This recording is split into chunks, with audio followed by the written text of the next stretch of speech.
Hello everyone, my name is Joseph, aka The Dawn, and this is Black Table Talk. Hi everyone, I'm Missy P. Welcome to our table talk. Hi, I'm Gabby. Very nice to see all of you out there, and welcome to Black Table Talk. Hi, I'm Amir. Welcome to Black Table Talk. Alright, in this podcast, we're going to be talking about first dates.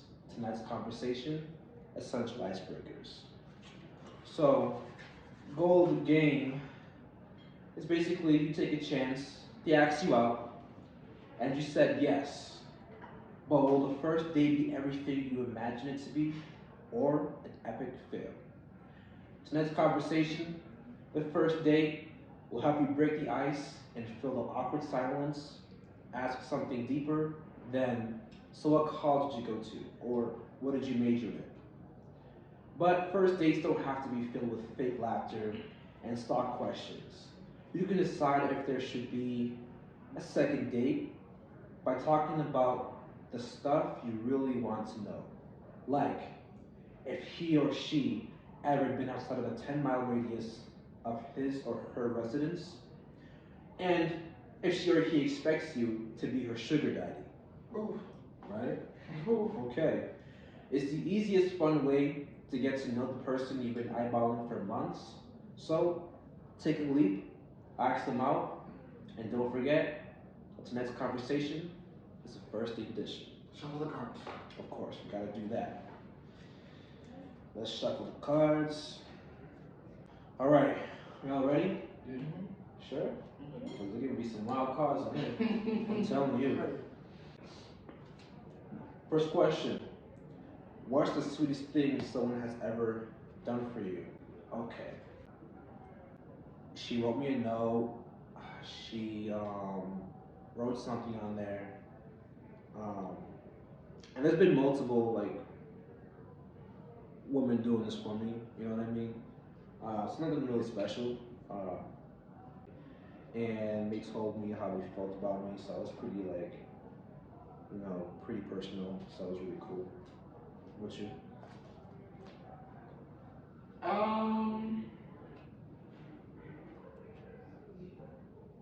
Come back to me. Okay. I don't know. I can't think of anything specific. Just like, I guess my favorite thing that people in the past have done for me is like they'll go to the store to like go grocery shopping and they specifically like come back with something for me that I wasn't expecting. I think that's really sweet. I'm having a hard time thinking. Like I had so much dating experience that like, and being a different person than I was back then. I feel like there's a lot of stuff that people did for me that I was not grateful for. But if I had to look back and think about all the things that people probably did for me, I'd probably get really, really upset thinking about people who might have done something really sweet for me that I just never appreciated back then. And it's too late to appreciate now. We like the accountability. Okay. How important are your family and friends' opinions of the person you're dating? For me, I think that's very important because, like, although I'm not a person that's like, oh, I don't really care what people think as much, but I do feel like the opinions of your closest matters the most because they're people that have love for you. You know what I mean?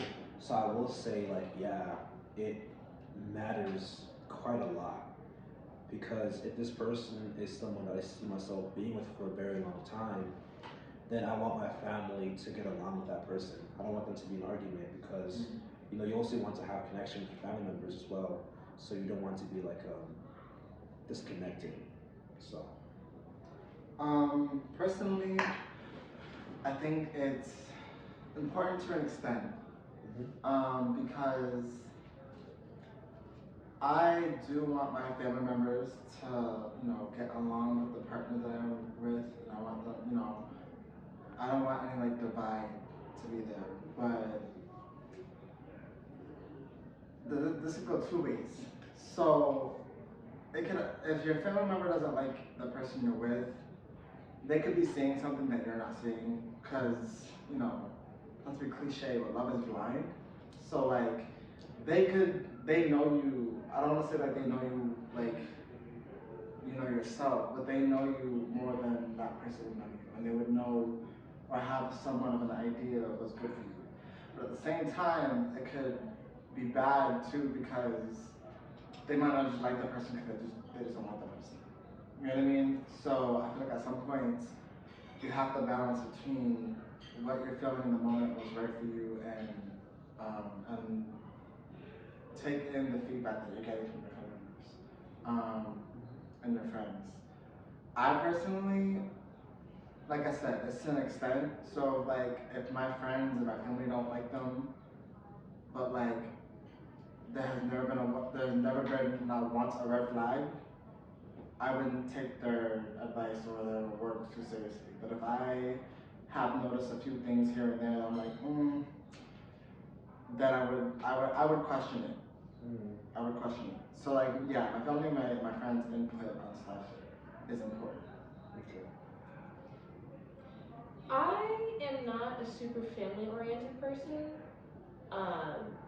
but if my friends don't like the person I'm with, that is going to put a huge strain on the relationship. Huge. I don't know that I would break up with the person, but if my friends don't like you, people who have literally like saved my life more than once, like if they don't like you, there's got to be something up. Yeah. They're seeing something that you're not seeing. Right. I don't think that the opinion of family or friends is important at all in relationships. I have given family, friends, and even my home to be with someone who I love before, right? And I've experienced being in a relationship with people where their friends would get some sort of impression of me, and that would cause a strain in our relationship. And it would be a good relationship, but because the friends felt some type of way, it would ruin the relationship. I think friends and family should not have input at all in a relationship. Period. I don't see why what they think matters to an extent. I really just don't understand. If you're happy, you're happy. And you're going to continue to be happy until you start getting the input of so many people around you telling you that you should not be happy. I think family and friends should never be close to a relationship. Sometimes your family doesn't, not all families, but sometimes families don't want to see the best for you. I remember seeing this like post, somebody commented under like, oh, I found the person that I love the most. And then she was like, one time my dad was like, oh, this person is too good for you. You shouldn't be with that person. But the man that was dating her didn't care about what her father said about her not being good enough for him.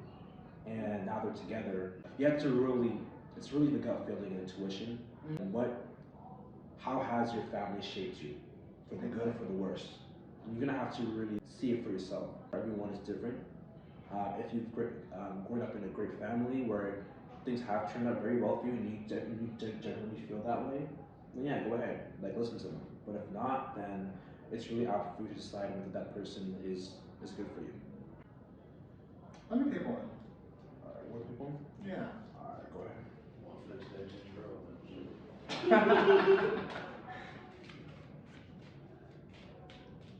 Whichever one falls out, falls out. Are you financially prepared for a relationship? Personally, no.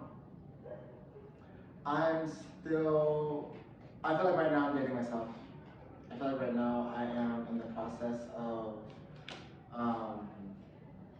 catering to me. You know, I'm going on a trip soon and everything. I feel like right now I don't have the funds to be able to spoil the person that I date the way I want to. Because when I date someone, I would like to take them out. I would like to get them things just because. I would like to treat them nice, you know what I mean? And I feel like right now, I'm trying to get my life together, trying to save up for an apartment, trying to save up for this trip. I don't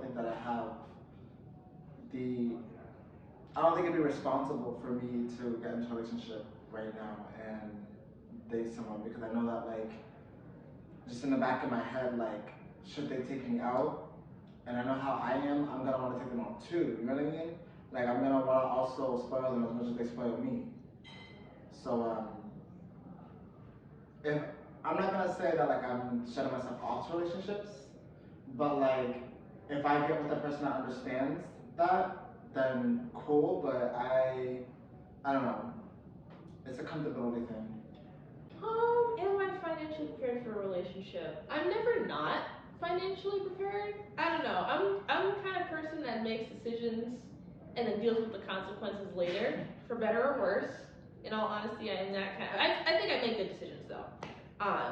You think I make good decisions, Michelle? I'm gonna leave that to the fans. Okay, we'll leave it to the fans. But anyway, I don't know. I believe that where there is a will, there is a way. So Yeah. if I want to be with somebody, It's gonna happen. I'm gonna make It's shit gonna happen. Yeah, no, it's gonna happen.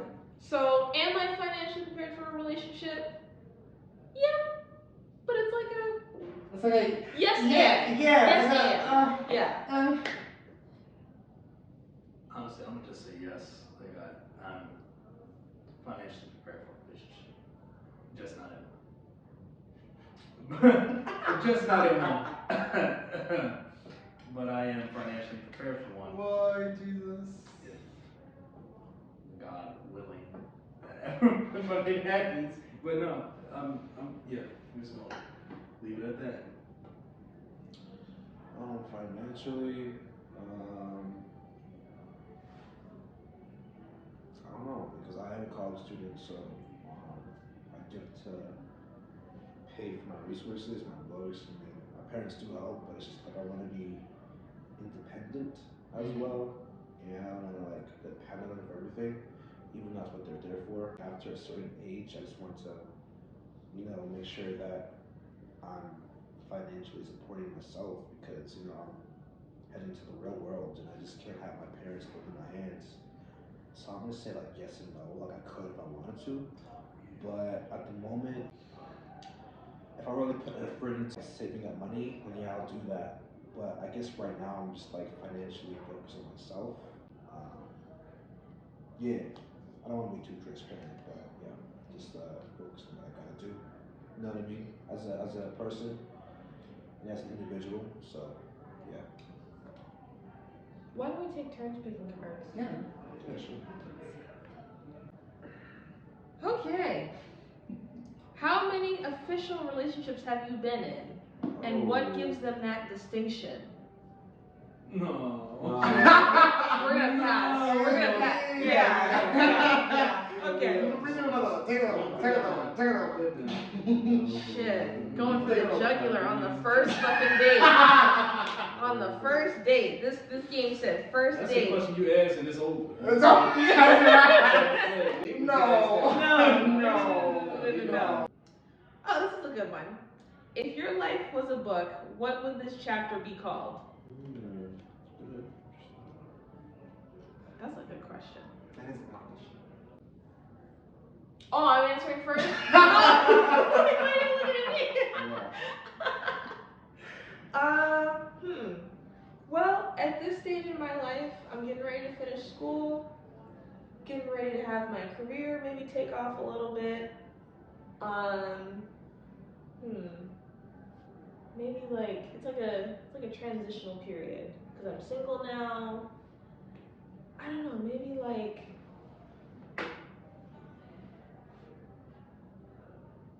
the pregame. I'm in the pregame phase. I have a few ideas, man. A few ideas, right? So, listen. Conviction. Right? Or trials and tribulations, right? Or demons versus angels, right? I got so many. And honestly, I don't know which one, depending on how this chapter ends, that's what will determine the title of the chapter. That's how I'm feeling right now. And that's as transparent as I'm going to be about that. Period. For me, honestly, self-reflection. I think that's important. But take what you've learned and just, I would say this chapter is just like self-reflection. And also to just get whatever I'm going through, just getting through it. You know what I mean? So nothing too crazy, honestly. Yeah, that's all I'm gonna say about that. I would say I love a girl's redemption. And I say this because at heart I am a little girl. And recently I've just been having to take a few L's that I was not expecting. And along with what you were saying, I feel like I'm low-key in my comeback season. You know, I have my hands dipped in a lot of things that I'm working on. So, yeah, I'm in my comeback stage for that. I'm also diving into a lot of self-love and giving love out, that same love that I'm so willing to give out to other people, to myself. What non-sexual activity turns you on the most? My opinion on that is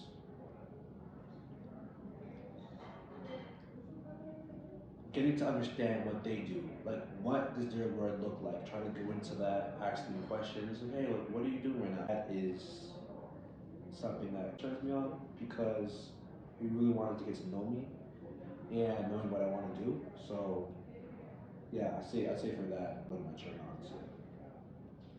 I have quite a few. I'm only remembering two. One of them is I really like cuddling. That touched me a little bit. But also getting to know my mind.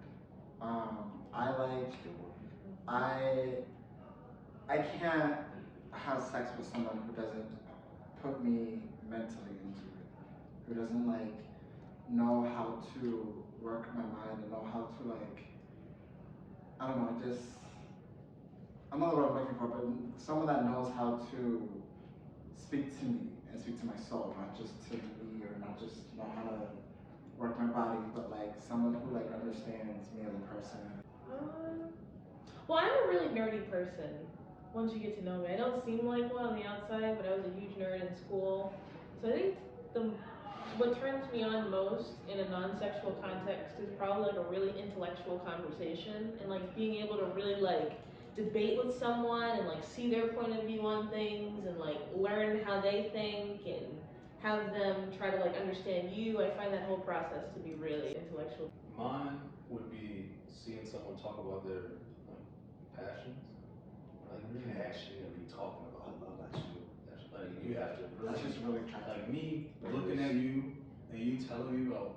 I don't care if it's gaming. I don't care if it's dancing, cooking.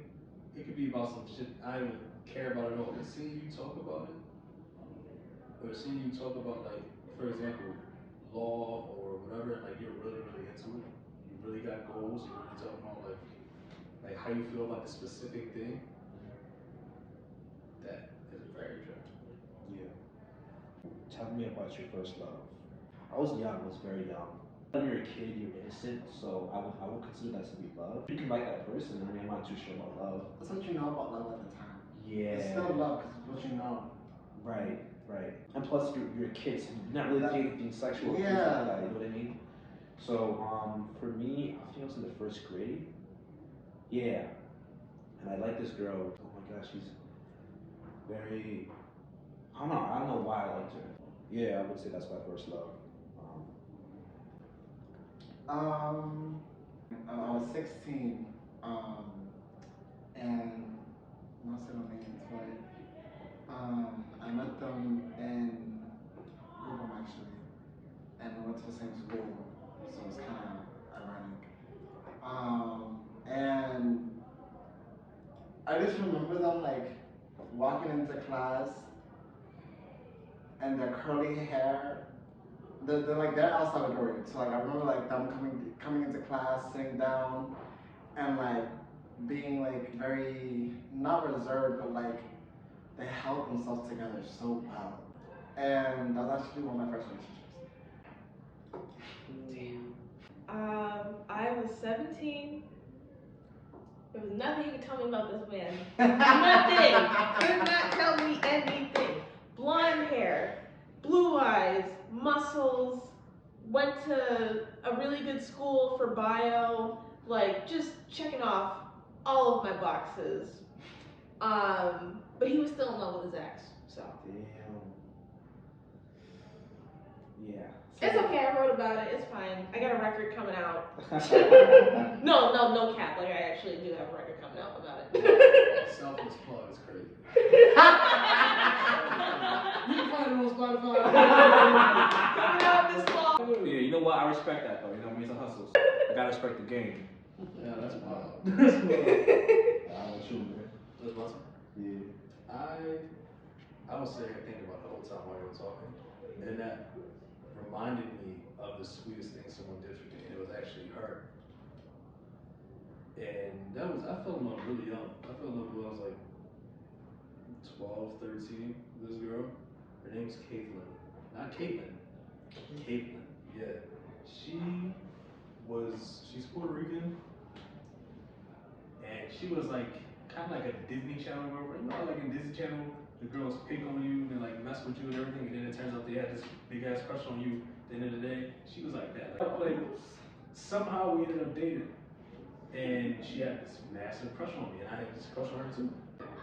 This is the first time I ever got somebody something for Valentine's Day, and I was panicking. Like all the guys making fun of me on the bus because I had like this massive teddy bear and like flowers and chocolate and everything. Someone was like 12, 13. And I'm bringing it for her. And I found her. And I didn't expect to get anything back. But she, being an artist that she is, she had literally drawn an entire card for me instead of going to the store to get it, which she couldn't have. But she drew everything and she wrote on it. And we had a little song together for our relationship. And she got me like a bear and shit too. Like she got me so much. And thinking back at it, that was the sweetest thing someone did for me because I never felt that love for someone before. And I wasn't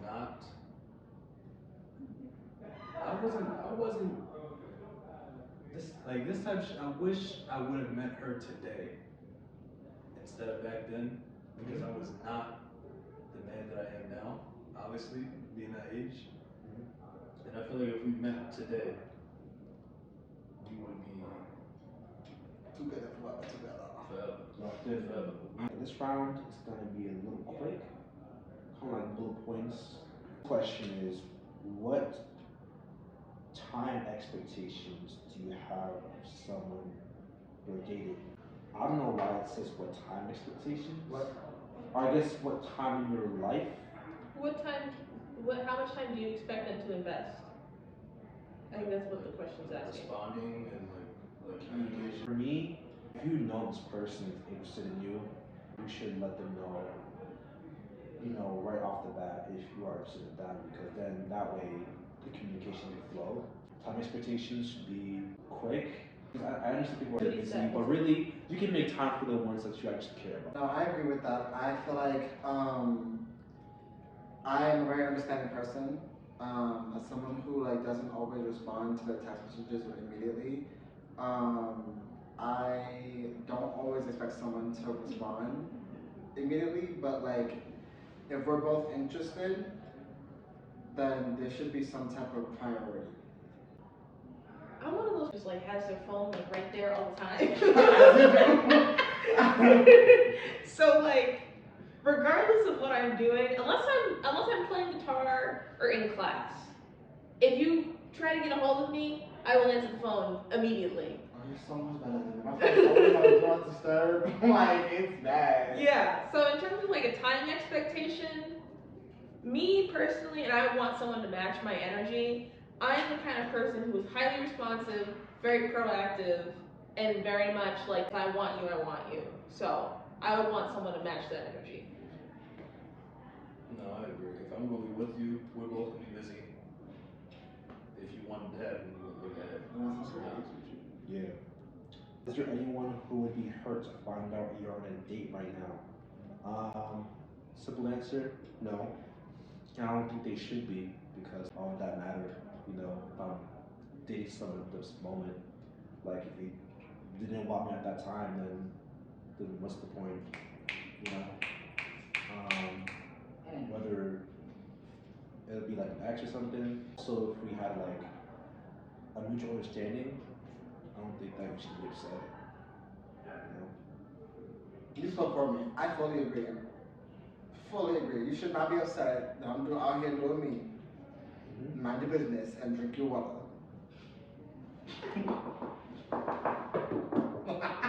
That'll be an inside joke on the podcast. Why do they do that? Is there anyone who would be upset if I was on a date? Probably, but not my fault. Yes. Yes, there are a couple people who would be very upset right now. If this was a date, they would be very upset. But you cannot treat me coldly and then get mad because the next person did not. You just can't do it. You can't do that. You can't treat me some type of way, criminalize me, demonize me, and then cry because someone else didn't want to. Do you have a type? Explain. This question's gonna be real fun. Hey, pass it again. Y'all want to see it again? Pass it again. Pass it again. Y'all want to see it again? You got to say mine. I'll go first. And y'all can delegate who's going to go next. Yeah, I like women, so I've never been with anyone else other than a woman. I really don't mind like whether you're Asian, Hispanic, Latino.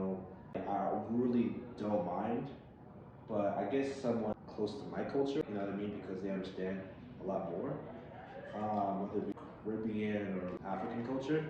So yeah, but I'm not like unlimited to or limited to a certain type. So yeah, that's me. I'm with Joe. And then I would very much like to be in a relationship with someone who is my number one right now is someone who's Haitian. That's it. Not like Jamaican, this, that. No. My number one is Haitian. And then it's, you know, whatever else. Like, but my number one is Haitian. Minorities all the way. Learn from those things. Yeah. I think we should do last. Save the best for last. No, it's a perfect segue. It's a perfect segue. Yeah, you think so? Oh, I think we should save the best for last. No, I think. Oh, but I think God. it's a perfect segue from the minority. I think we should hear what Gabby has to say about this. Gabby. Yeah. Let's get through speed bump. I mean, we all kind of heard it earlier, but yeah, go ahead. Anyway, anyhow, now type has layers to it. Girl, be proud of it. Be proud of it. No. I'm It's fine. okay to have a preference. I'm fine. No. I definitely have a type. In terms of looks, blondes all the way. I do. I have a type. I don't know how it happened, but I normally date blondes. I'm open to dating anybody, but 9 times. What?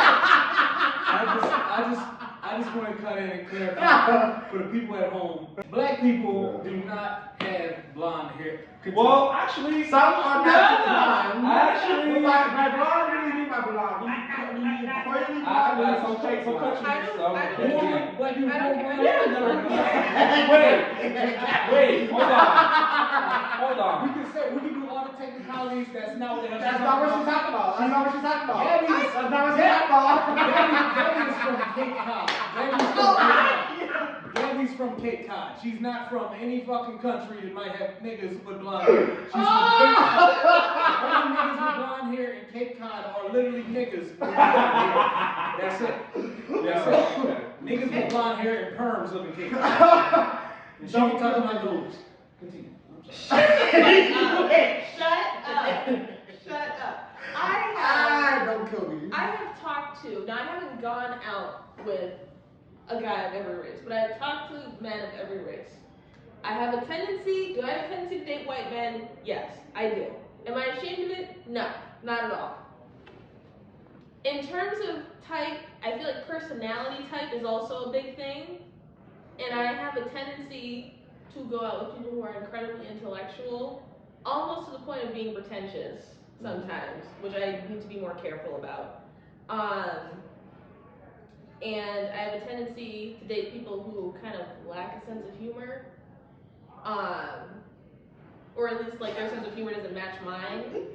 I'm doing the Abbott Elementary. Y'all hear this? What are the good things about my type? The good things about my type, because I'm just shitting on myself right now. The good things about my type are that they're often very mature and are capable of evolution and often have a lot of potential and trajectory. I'm proud of you. Thank you. After you go, we're gonna have 3 last questions, okay? Just so you can just spend however long time you want, okay? Okay, so it's kind of changed since I was a kid. Because I was younger, I really liked, not even younger, like maybe like 2 years ago, I really liked Thugs. hooligans. Thugs. But I have grown from that. Criminals. No, I'm He's shitting on everybody this evening. Don't take it personally. I'm with her. I'm clarifying for her. She was. Yeah, just let me clarify for me. Gabby, you were leaving out some crucial information. Because you said blondes and I looked at Michelle. Okay. Well, Michelle is blonde. We get the point. So, recently my type has definitely grown. I still like thugs, but like not in like the on the street type of way. I don't know. I guess I've just grown to more sophisticated black men. My type will always be black men, but I have just grown to be more interested in men that aren't slanging on the streets. And that also have something wrong for them, and that will push me to be better. Yeah. Well, next question is have you ever ghosted someone after a date, and if so, why?